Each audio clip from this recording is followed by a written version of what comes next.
विद्यार्थी मित्रांनो, या व्हिडिओमध्ये आपण इयत्ता 10वी गणित भाग 2 निर्देशक भूमिती या प्रकरणामधील उदाहरण पाहू। बोर्डाच्या परीक्षेला आपल्याला नेहमी असे दोन बिंदू दिले जातात। त्याचे निर्देशक आहेत 22 आणि 20, 0 आणि 16। दोन बिंदू दिलेत। या दोन बिंदूंमधील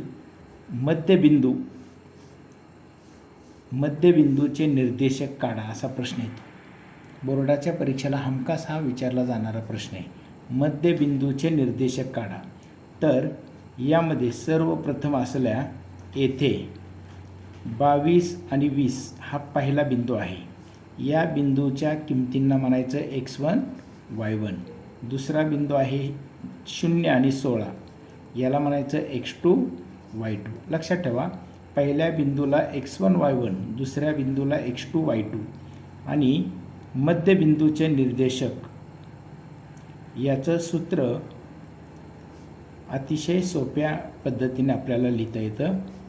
बरोबर, त्याचं काम असं करायचं, अगोदर x1 अधिक x2 छेद 2 आणि दुसरीकडे y1 अधिक y2 छेद 2 अशा पद्धतीने आपल्याला त्याच्या किमती काढता येतात। थोडक्यात काय, पहिल्या दोन किमतींची बेरीज करायची।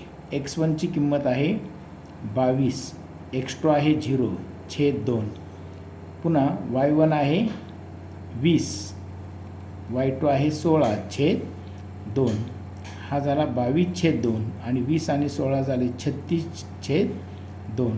खाली 2 आहे, याचा अर्थ वरच्या संख्येचं निम्म करायचं। हे 11 आणि हे 18 येतात।